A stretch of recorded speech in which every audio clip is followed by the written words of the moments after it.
नमस्कार. श्री स्वामी समर्थ.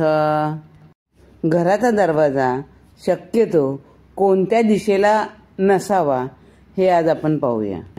घराचा दरवाजा पूर्वेला, पश्चिमेला किंवा उत्तरेला उघडणारा असेल ना तर एवढा काही प्रॉब्लेम येत नाही.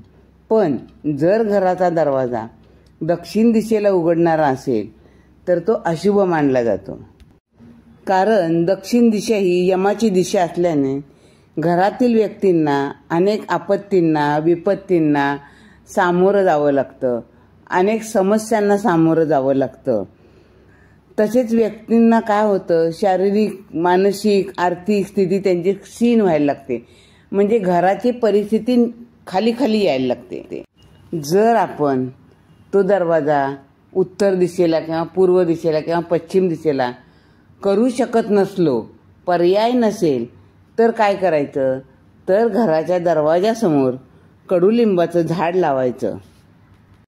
घराचा जो मुख्य दरवाजा म्हणजे जो आपण दक्षिणमुखी उघडणारा म्हणतोय त्या दरवाजाला आतल्या बाजूनी हनुमंताचा फोटो किंवा तस्वीर लावायची आणि रोज त्या हनुमंताची अगरबत्ती ओवाळून पूजा करायची.